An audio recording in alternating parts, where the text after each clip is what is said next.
Bill Gates once said, "Technology is just a tool. In terms of getting the kids working together and motivating them, the teacher is the most important."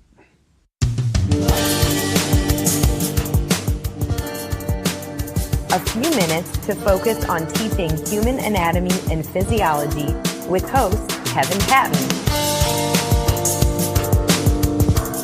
In this episode, I briefly talk about syllabuses. I then continue the conversation from the last episode about improving online retention and student success.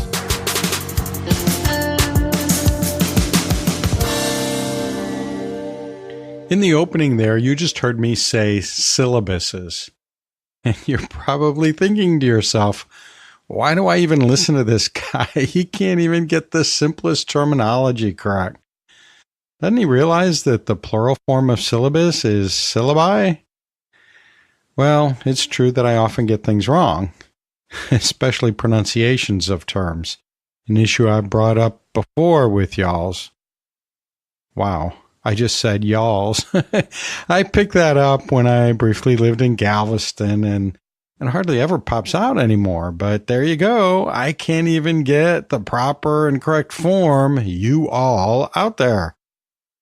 But getting back to syllabus. I didn't know until recently that in English, the correct plural form of syllabus is syllabuses and syllabi. Either one is correct. I don't know if I've ever heard anyone actually say syllabuses. And maybe before listening to this episode, you hadn't heard it either, or either.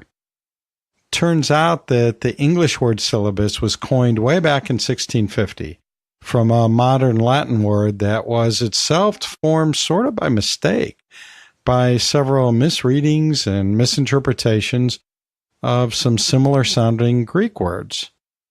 So once it appeared in Latin, it then took on a Latin plural form, syllabi. But remember, we're speaking English, not Latin. While it's true that in academia in general and the life sciences in particular, we like to use the Latin plural forms, when it comes right down to it, we're still speaking English, right?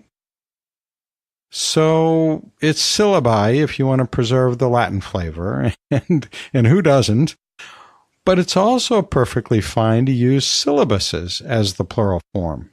Both are okay, really. But hey, if you're ever confronted with this choice in a game of Jeopardy, you're on your own with the judges. The reason I was even thinking about the word syllabus in the first place is that I'm planning a future episode with tips on tweaking our syllabuses. Yeah, I'm not sure I can get used to that. Syllabuses. Now, it just doesn't sound right to me. Anyway, I was putting together some ideas on simple and effective ways to make our course documents, there you go, course documents, more useful to students. And I know that y'alls have some good ideas about that. So I'm asking you to pass them along to me now so that I can add them to mine and put them in a future episode. I'd sure love it if you call in to 1-833-LION-DEN. That's LIONDEN. 1-833-LION-DEN with your ideas. Or just send me a note to podcast@theapprofessor.org. So this episode is 49 more online teaching tricks. Really? 49 more? Well, if you listen to the last episode, then you know that that number 49 is kind of really fuzzy anyway. And they were all intended to go into one episode, but it just got way too long. So I broke it up into 3 episodes. And so this is the second of 3 episodes. And if you haven't heard episode 21, the episode just before this one, which is episode 22, then I recommend you go back and listen to that because it kind of sets the stage. And for those of you that did listen to it, just to kind of bring you back up to speed, because it's been a while possibly since you heard it, a couple of the main points that I made is, number one, I'm calling these tricks, not strategies. So we're kind of ditching the academic lingo temporarily, but I kind of tend to do that anyway. So each trick is a strategy, and I don't know how many there are, but lots of them, obviously, because we're breaking it up into multiple episodes. And another thing I want to mention is, this is all about, ways of doing online teaching better. And you might be thinking, I'm not teaching anything online. This is a waste of time for me to listen to it. But if you don't teach online now, someday you will. That's just the way things are shaken out. You will be doing that someday, or at least be doing a hybrid course where some of it's online. Besides that, a lot of these tips, probably all of these tips, you can use just as easily in a face-to-face course. You might have to adapt it a little bit, maybe not at all. So, yeah, I think we'll probably all learn something from this. Now, to quickly review what I was talking about last time, I mentioned that it's all about connections, and my main focus is on making sure that our students feel connected to us, the instructors, because that is really important for their retention in the course, that is for them to stay in the course, their motivation to stay in the course, but it also has a lot to do with how successful they're going to be. And I mentioned that a way to do that was to develop the right kind of online teaching persona, to really give some thought to that, to be intentional about forming maybe a friendly persona, informal, supportive teaching persona that we're always consciously portraying in any communications we do within or even outside of our online course. I also mentioned that it's important to express empathy with students, not just have empathy, but actually express it to them. And we can do that by using what most people think of as customer service skills. The way that we're treated by customer service agents who are really good at what they do, who really make us feel heard and make us feel like they really are going to help us solve whatever problem we called in with. And I also mentioned that we can use our own pain points and our own frustrations to tap into how our students might feel when they're frustrated. And so that's going to help us execute those customer service skills. That's going to help us express the empathy that we need to be expressing to maintain those connections. So I'm going to continue that discussion in this episode. And what I'm going to be doing is talking about some ways we can literally make our online course more of a face-to-face course. Now, what do I mean by that? Well, just stay tuned. And I'm also going to talk about how we can use those faces and voices and even scheduled course announcements to enhance those connections necessary to retain students and promote student success. So here we go. Another kind of trick I want to mention is faces. That's the thing that's missing from online teaching, right? When you walk into a classroom, you bring your face with you, don't you? And all the students, they've brought their faces, and now we face one another. We're all facing each other, and we're interacting. In an online environment, that's not automatic. So that's why I insist on profile photos. Even though a lot of my students in the programs I teach in have had other online courses before, they still, in the learning management system, have a little gray shadow, little generic profile there where their profile picture's supposed to go. I don't let them do that. I keep insisting. I will even get to a point where I'm emailing them individually and say, hey, your profile photo's not there yet. And I have a little sheet of stuff I can cut and paste into an email that walks them through the process of how to create the photo and get it into their online profile. It's not that hard to do. And say, look, you got no excuse. Here's how to do it. You don't have to go find a 12-year-old to show you. But if you got a 12-year-old handy, have them show you. And put your profile photo in there. And, you got to emphasize, I've been there, done that, made this mistake before. You can't just say you want a profile photo. You need to say, we need to be able to see your face. So, because you'll get in there and they'll put up a photo of, a woman and her sister. Now, which one of those is Mary? I don't know. I want to know which is which. And not only that, say, okay, well, here's a picture of just me. And there they are standing in front of the Statue of Liberty, and they're this tiny little dot. And like, that doesn't help me. I need to be able to picture in my mind's eye an actual person. I need to, plug that into that part of my brain that I use when I'm doing a face-to-face class, when I see these faces in front of me. And so these are actual people. They make them more real to me because I think our brains are kind of built that way, that people are more real when you see their face, when you hear their voice. The more kinds of interaction you can have with them, the more real they are.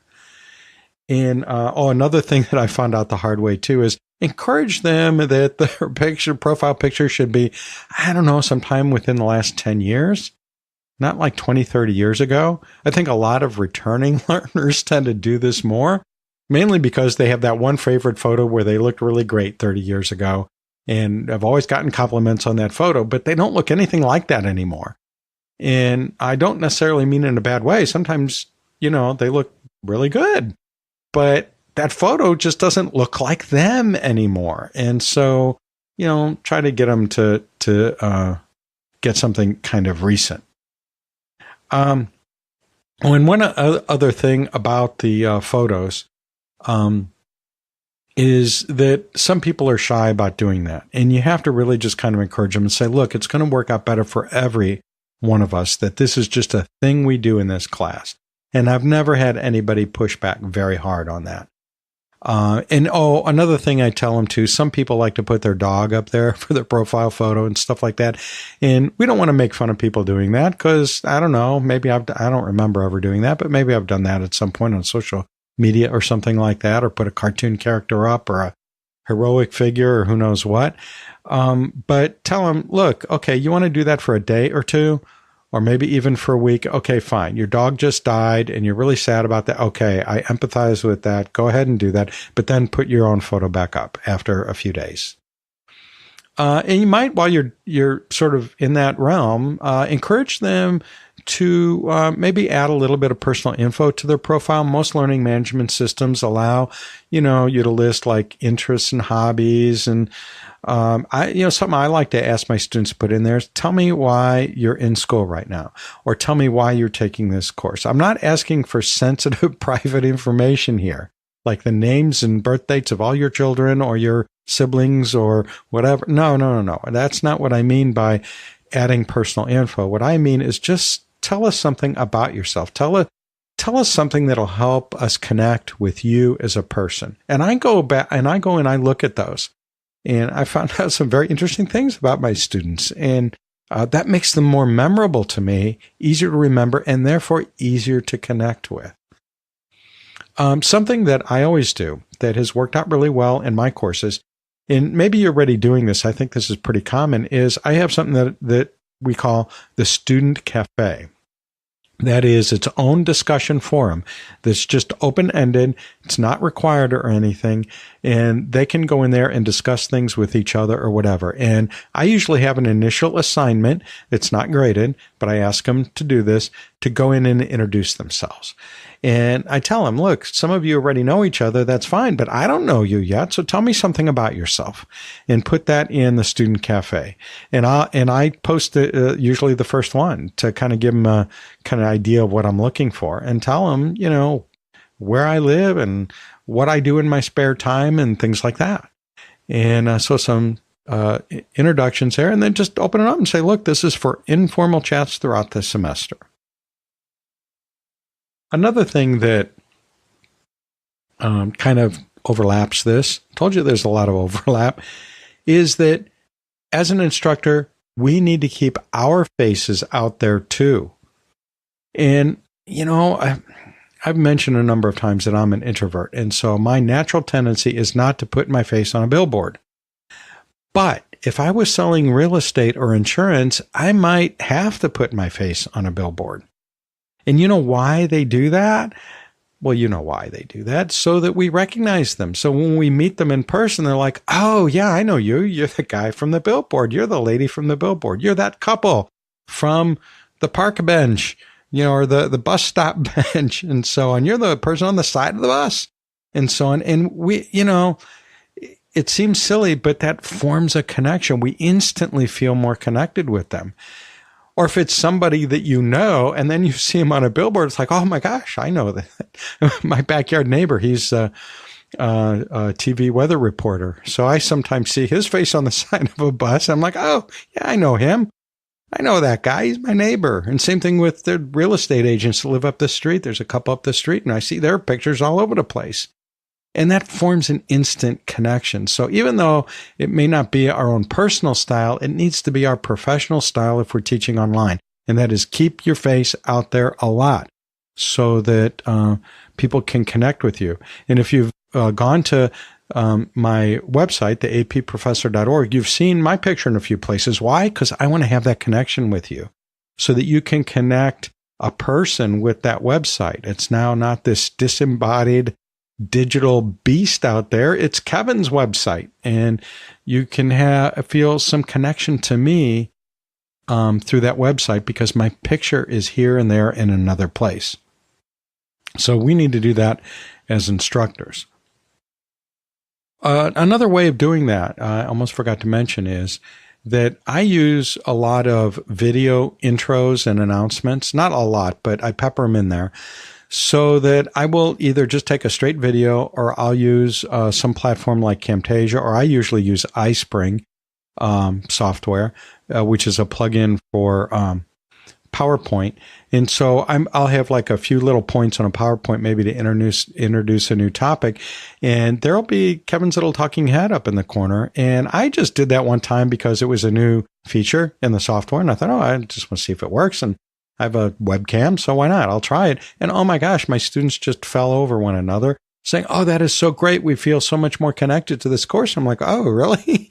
I'm glad I did it. And now I just can't stop doing it because I always feel like my students are missing something if I don't add a little bit of video, a little bit of Kevin's talking head every once in a while. So not only in announcements, but in lectures, in maybe if there's a new discussion, I'll have a little discussion starter with just a couple-minute video of me saying, hey, look, here's what we're discussing today or this week or whatever it is in this module. And sometimes I even use not so much videos of my talking head, but I'll use a narrated video. And I've talked about this before, a narrated video of a screenshot of walking through, like, here's how you get to that resource you need in this course. And I walk them through step by step. Besides faces, voices are important. I've already kind of mentioned that. So, face and voice is best, but just voice alone, like you're hearing right now, that works okay. I mean, don't you feel a little bit connected to me?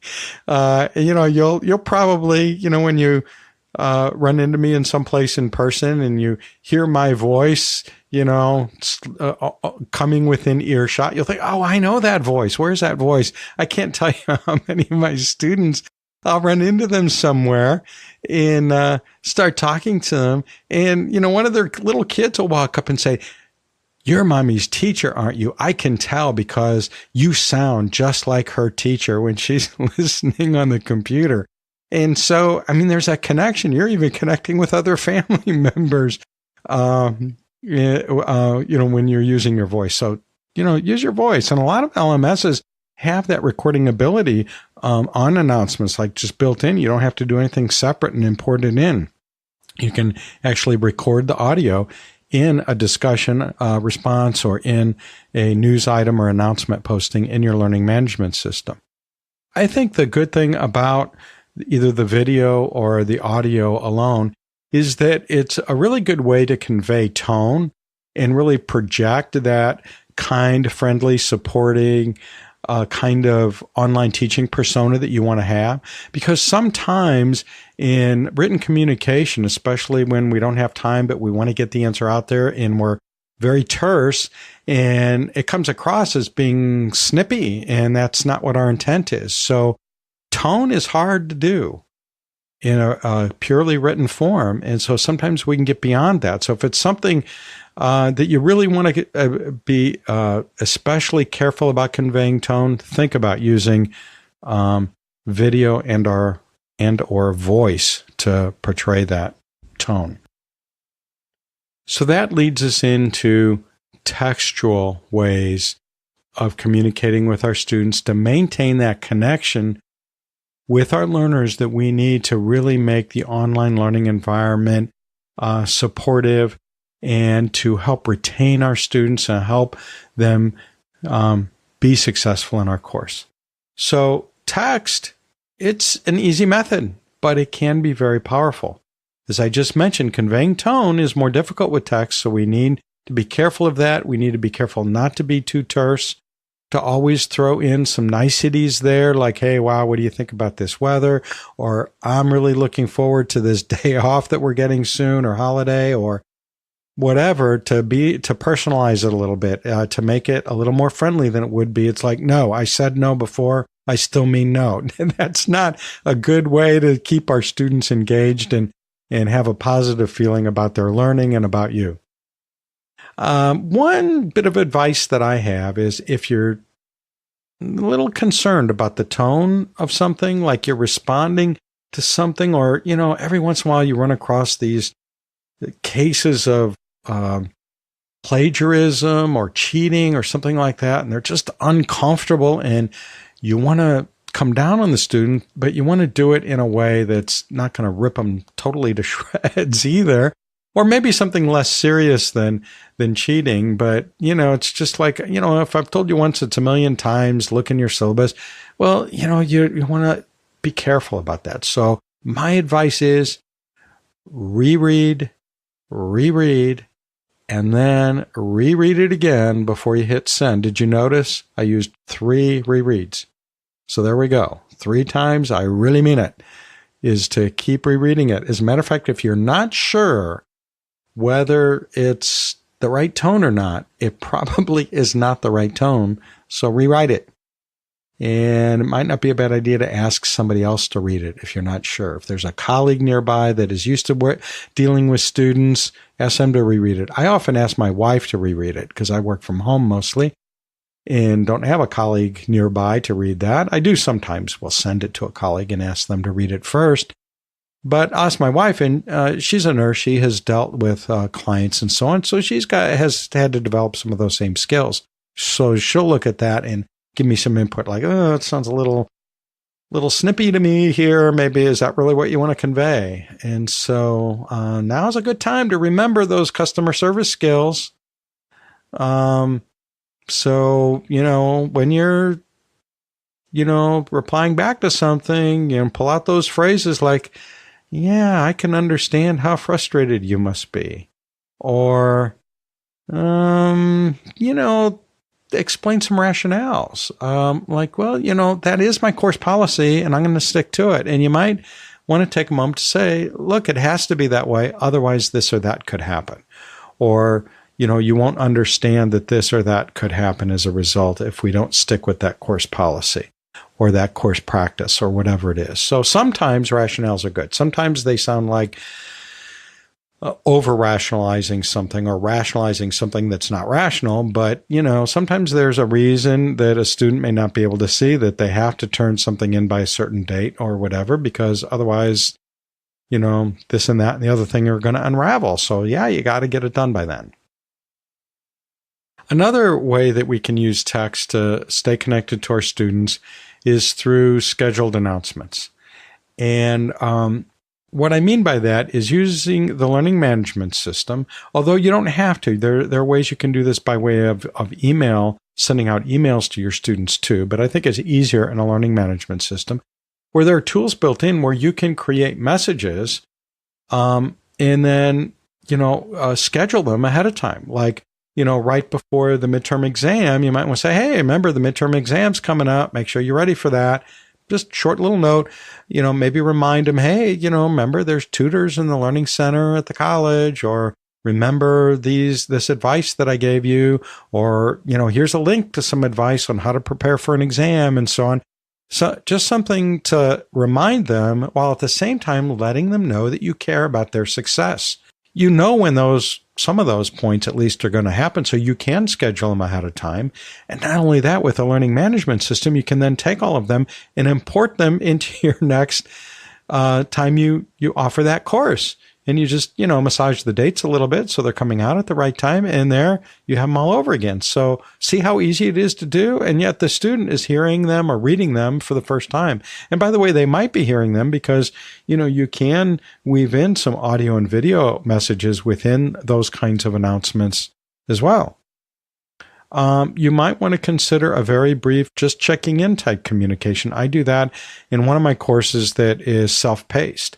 So I'll have a regular checking in type thing like, hey, it looks like everybody's, continuing to work on things. Don't forget, if you need any help, let me know. Hope you're doing, hanging in there and so on, just to keep them connected so that they know that somebody is sort of keeping an eye on them and somebody is concerned about their progress. And it's a good way to kind of goose them a little bit because, well, especially in a self-paced course, but I think online courses in general, students tend to get away from it and it's hard for them to come back to it. It's like my garage that needs to be cleaned out. I keep thinking, oh man, I got to clean that out. And then I forget about it once I'm out of the garage. It's only when I'm in the garage that I think about it. And same thing with online learning, I think, especially when there aren't specific times and days that we need to be there. I would, emphasize, I need to remind myself of this all the time, to not be nagging when I send out those reminders. Like, yeah, we need to stay on task. Yeah, we need to watch the due dates, but don't nag. Although I will tell you that I did recently send out an email where a whole bunch of people didn't turn in something that they were supposed to turn in on time, or at least when I wanted them to turn this in. And it wasn't something that was for a grade, but it's something that they needed to do in order for another graded item to take effect. And so I really wanted them to do it. I really wanted them to do it right away. So I said, okay. I just kind of made a joke of it, like, okay, I'm nagging you. I admit it. And, I really need to get everybody to do this. Can you please just do it? And at the end, I just stuck on there. And by the way, can you pick up the socks off the floor and put them in the laundry, please? Because isn't that like a typical way that we nag our family members, our household members, or they nag us and so on? So just kind of like make it a little bit humorous, kind of take the edge off of the nagging, admit to the nagging a little bit and say, look, we got to do this. Another thing about these announcements is, okay, you can pre-schedule them, but one really important thing about them is I need to make sure, this is a reminder to myself because I'm really bad about this. I need to make sure that I spread them out. Because if I'm sending them, boom, boom, boom, 3 times in one day, that's too overwhelming because the students aren't going to read them as soon as I send them out or have them scheduled to send out. They're going to let them collect there maybe till the end of the day or maybe for a couple of days. And now they got 6 of them they need to read, and they're not really going to have time for each one of them to really sink in, to really be meaningful before they get to the next one. So we need to avoid that cognitive overload that machine gunning those announcements and news items and reminders and so on can have. We also, if we spread them out more, then they're less likely to be an annoyance. They're more likely to be perceived as a helpful connection rather than this annoying pestering like, oh my God, it's him again, sending another message. Boy, I tell you, this is really hard for me, especially at the beginning of the course, because there's so many things I want to let them know to be careful about in this course. Things that I know are probably new to them, different way of doing things and so on.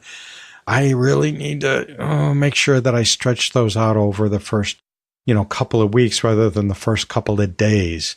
And yeah, okay, sometimes I get somebody telling me, boy, I wish you would have told me this 2 weeks ago. And yeah, okay, but if I explain, yeah, I know that, but, when I try to dump it all on everybody the first couple of days, nobody really truly hears it and processes it. And so usually people understand when I tell them that they're just expressing frustration. So when I explain that, I'm giving rationale. And when I also say, yes, I understand how frustrated you are by not getting it 2 weeks ago and only getting it today, then, I'm using my customer service skills and kind of diffusing it a little bit, and but also helping them realize that, in fact, they wouldn't have heard it if it had been part of a rapid-fire barrage of announcements. Someday I'll have found that perfect sweet spot. I'll know exactly how far apart to space which announcements go where and how far apart and so on. I'm not there yet, but I'm getting there. And as General George Patton always used to say, apparently, I don't know, I was never around him. I'm not related to him, even though we have the same last name. General Patton used to say, a good plan today is better than a perfect plan tomorrow. So I'm going to stick with my good plan of spreading them out, and maybe someday it'll be a perfect spacing of planning out those announcements. Wait. That's not the end of this conversation. Don't forget, that was part 2 of a 3-part series. So wait for that next episode, and we'll finish up our discussion of 49 million tricks we can use to improve retention and student success in our online courses. The A&P Professor is hosted by Kevin Patton, professor, blogger, and textbook author in human anatomy and physiology.